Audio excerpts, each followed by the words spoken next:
শেরপুরে নকলা নালিতাবাড়িতে ত্রাণ বিতরণ করলেন স্বেচ্ছাসেবক দলের কেন্দ্রীয় সাধারণ সম্পাদক রাজীব। এএনবি নিউজ ডেস্ক, বিস্তারিত আমিরুল ইসলামের প্রতিবেদন।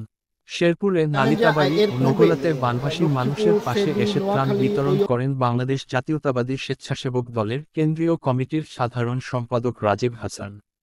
ভারত থেকে ছেড়ে দেয়া পানিতে উত্তরবঙ্গে সৃষ্ট বন্যায় নালিতাবাড়ি নকলার মানুষ কষ্ট পাচ্ছে, নানা দুর্ভোগ পোহাচ্ছে। আমাদের বিএনপি শীর্ষ নেতা তারেক রহমানের নির্দেশে আমরা বানভাসীদের পাশে দাঁড়িয়েছি। অনেকের ঘর বাড়ি বিধ্বস্ত হয়েছে। আমরা বন্যা পরবর্তীতে আবাসন তৈরিতে আর্থিক সহযোগিতার চেষ্টা করব। ইনশাআল্লাহ আমরা জনগণের সুখ দুঃখের পাশ ছিলাম, আছি, থাকব। মঙ্গলবার ৮ অক্টোবর দুপুরে নকলা উপজেলার তারাকান্দা দাখিল মাদ্রাসার আশ্রয় কেন্দ্র সন্ধ্যায় নালিতাবাড়ি উপজেলার কলসপাড় এবং যোগানিয়া ইউনিয়নের বন্যায় আক্রান্ত ও পানি বান্দিদের মাঝে জাতীয়তাবাদী স্বেচ্ছাসেবক দল কেন্দ্রীয় কমিটির উদ্যোগে খাদ্য সামগ্রী বিতরণ করা হয়।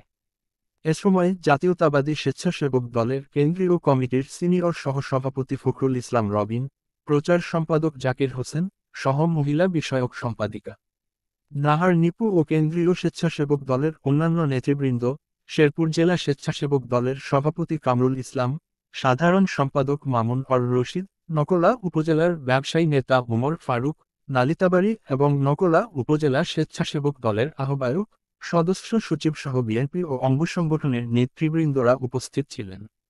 আমিরুল ইসলাম, নালিতাবাড়ি, শেরপুর। বিস্তারিত দেখুন আমিরুল ইসলামের ভিডিও চিত্রে।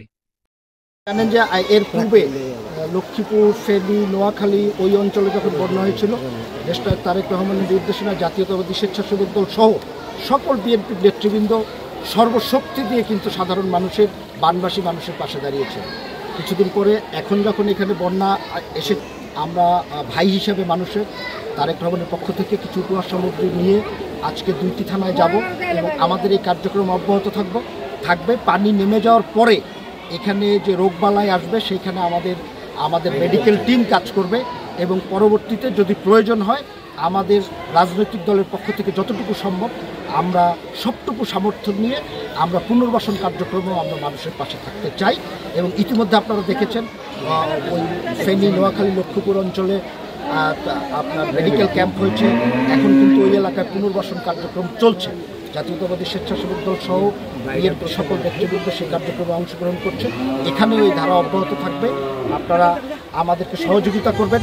আমরা মানুষের পাশে অতীতেও ছিলাম, দেশনেত্রী বেগম খালেদা জিয়া এবং তারেক রহমানের নেতৃত্বের নির্দেশনায় এখনও আছি। ভবিষ্যতেও সাধারণ মানুষ যখনই দুর্যোগ দুর্বিপাকে থাকবে, জাতীয়তাবাদী স্বেচ্ছাসেবক দল সহ সকল বিএনপি নেতৃবৃন্দ আমরা মানুষের পাশে থাকবে ইনশাআল্লাহ। Thank you.